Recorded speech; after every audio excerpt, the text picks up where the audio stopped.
विनोद जी, क्या हाल है?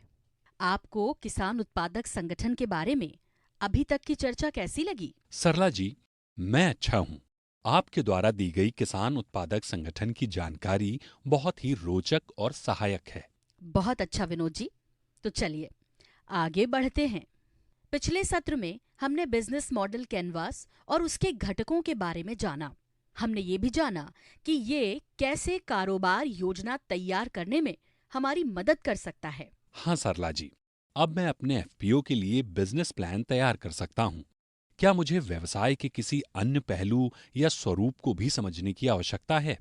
विनोद जी, जानकर अच्छा लगा कि अब आप एक व्यवसाय योजना तैयार कर सकते हैं। हालांकि हमें ये ध्यान रखना होगा कि हर व्यवसाय में कुछ जोखिम जुड़े होते हैं। सरला जी, हमारा एफपीओ अच्छा कारोबार कर रहा है, लेकिन अक्सर हमें कई चुनौतियों का सामना करना पड़ता है और हम इन कारोबारी गतिविधियों से जुड़े जोखिमों से वाकिफ नहीं होते।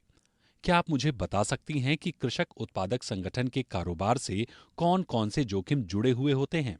जी विनोद जी, इस सत्र में हम किसान उत्पादक संगठन के कारोबार से जुड़े तमाम जोखिमों के बारे में ही चर्चा करने जा रहे हैं, क्योंकि हमारा किसान उत्पादक संगठन कई कारोबारी गतिविधियां करने जा रहा है। तो ये बेहद अहम है कि हम उन गतिविधियों और उनसे जुड़े जोखिमों को समझें, ताकि हम इन्हें ध्यान में रखकर अपनी योजना बना सकें। ये ठीक है सरला जी। अब आप हमें किसान उत्पादक संगठन के कारोबार से जुड़े तमाम जोखिमों के बारे में व उनका सामना करने के तरीकों के बारे में बताएं। विनोद जी, हमें ये समझने की जरूरत है कि किसान उत्पादक संगठन के कारोबार से जुड़े विभिन्न जोखिम क्या हैं। उनके बारे में समझने से हमें उन जोखिमों को कम करने की रणनीति बनाने में सहायता मिलेगी। सबसे पहले मैं आपको जोखिम के बारे में बताती हूँ। जोखिम को कुछ ऐसी चीजों के तौर पर परिभाषित किया गया है जो आपके कारोबार के लक्ष्यों को हासिल करने में रुकावट डाल सकते हैं। जोखिम में शामिल होता है खतरा या नुकसान, परंतु जोखिम हमें अवसर भी प्रदान करते हैं। जोखिम कारोबार में सबसे प्रभावशाली घटक है। कोई ऐसी चीज जो आपके काम के मौजूदा हालात पर असर डाल सकती हो, उसे जोखिम कहा जा सकता है, और इसे प्रभावित करने वाले कारकों को समझना बेहद अहम है। विनोद जी, कुल मिलाकर जोखिम एक ऐसी चीज है जिसके नतीजे नकारात्मक भी हो सकते हैं। धन्यवाद सरला जी। जहां तक मुझे समझ आया कि व्यापार में जोखिम होने की संभावना और व्यापार पर उससे होने वाले असर को समझना चाहिए। इसलिए अपने कारोबार में प्रत्येक कार्य से जुड़े जोखिमों को हमेशा ध्यान में रखना चाहिए। जी विनोद जी, तो आइए अब कृषक उत्पादक संगठन के काम के संबंध में जोखिम को समझते हैं। कृषक उत्पादक संगठन की किसी भी कारोबारी गतिविधि में हर एक स्तर पर जोखिम होता है। हम दो व्यापक श्रेणियों में इस जोखिम को समझ सकते हैं। वित्तीय जोखिम, चूंकि कृषक उत्पादक संगठन कारोबार से जुड़ा है, तो जाहिर है सबसे बड़ा जोखिम यहाँ पूंजी से ही जुड़ा होगा। गैर वित्तीय जोखिम, इसमें अन्य तरह के जोखिम शामिल होते हैं, जैसे सामाजिक, गवर्नेंस, पर्यावरण आदि। ज्यादातर कृषक उत्पादक संगठन में जोखिम वित्त से जुड़े होते हैं। हम आगे चर्चा करेंगे कि जोखिम की पहचान और प्रबंधन के लिए क्या कदम उठाए जा सकते हैं। जी सरला जी, मैं इस बारे में जानने के लिए बेहद उत्सुक हूँ। कृषक उत्पादक संगठन के कारोबार में जोखिम की पहचान और प्रबंधन के चरणों को समझना एक सीईओ के तौर पर मेरे लिए बहुत अहम होगा। विनोद जी, आगे बढ़ने से पहले जोखिम के विभिन्न पहलुओं को समझना जरूरी है। हाँ सरला जी, यह जानना जरूरी है। हमें इसे समझने की जरूरत है कि व्यापार में तमाम स्तरों पर कौन से जोखिम होते हैं। इनमें शामिल हैं मौसम संबंधी जोखिम, प्राकृतिक आपदा, जैविक और पर्यावरणीय जोखिम, बाजार से संबंधित जोखिम, लॉजिस्टिक और इंफ्रास्ट्रक्चर के जोखिम, प्रबंधकीय जोखिम, नीति और संस्थागत जोखिम, राजनीतिक जोखिम।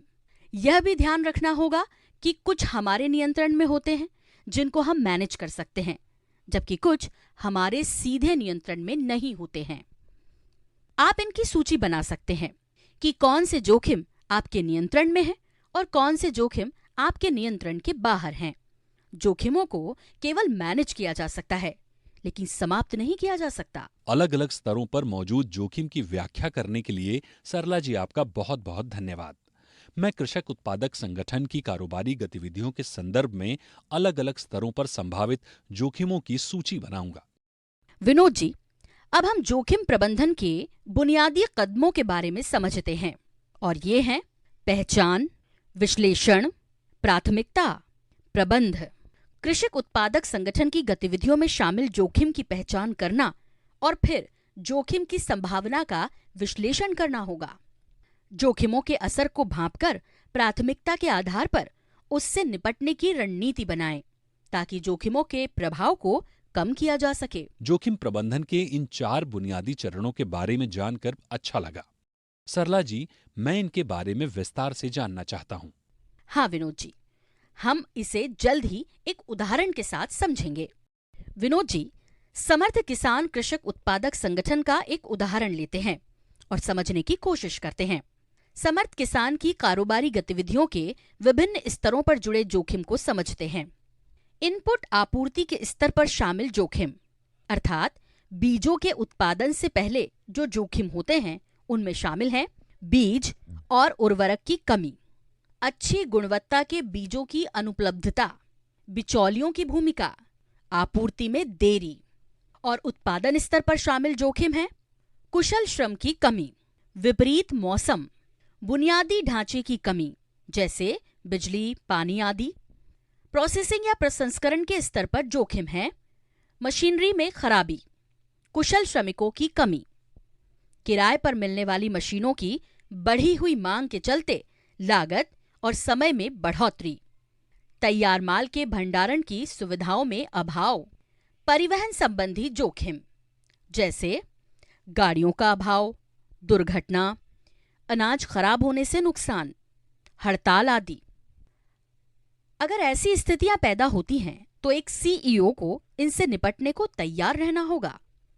अभी तक हमने कारोबार की गतिविधियों के अलग अलग स्तरों पर अलग अलग जोखिमों को देखा। जोखिमों की पहचान करना पहला कदम है। धन्यवाद सरला जी, आप सही कह रही हैं। कई बार हमें यह भी पता नहीं होता कि हम किस जोखिम का सामना कर रहे हैं, इसलिए हमें व्यापार में समस्या होती है। कारोबारी गतिविधि के प्रत्येक स्तर पर जोखिम की पहचान महत्वपूर्ण और पहला कदम है।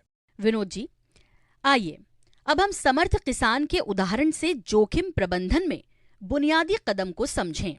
मसलन कारोबारी गतिविधि के लिए किसानों को इनपुट आपूर्ति। तो कृषक उत्पादक संगठन ने इसमें जोखिमों की पहचान की।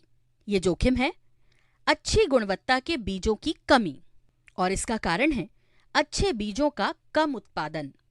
कृषक उत्पादक संगठन के कारोबार पर बीज की गुणवत्ता का बहुत अधिक असर पड़ता है।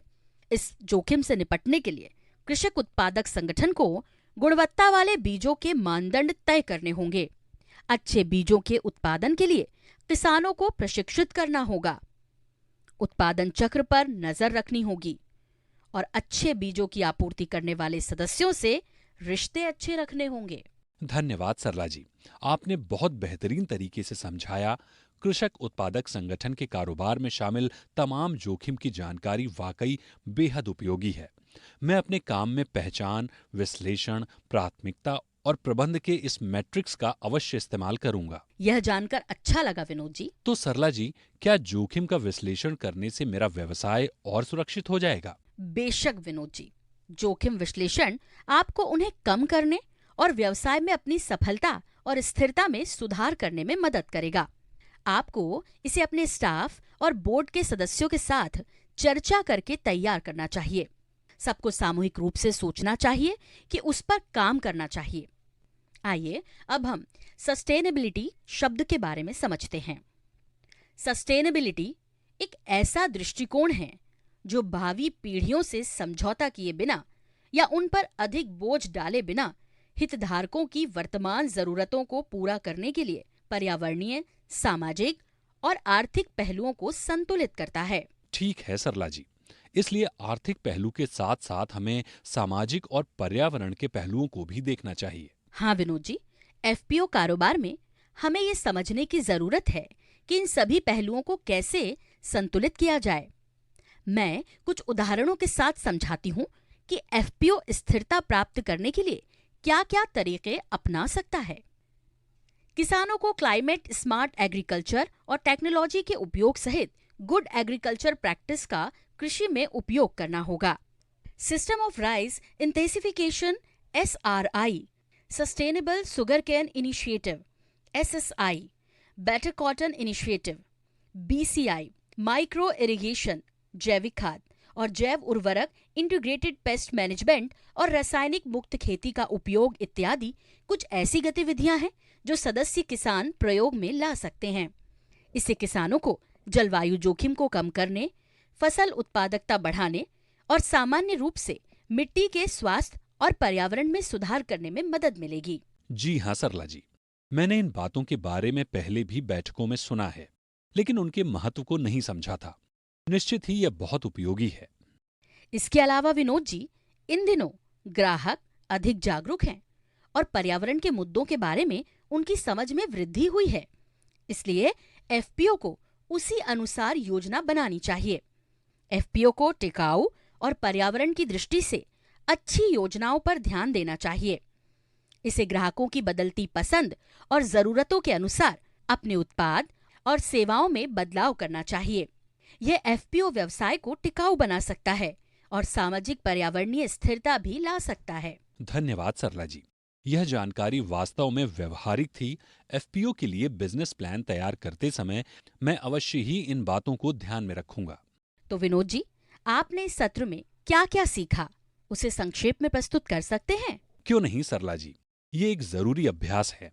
ज्यादातर कृषक उत्पादक संगठन जोखिम का विश्लेषण नहीं कर पाते हैं और इसलिए परेशानी का सामना करते हैं।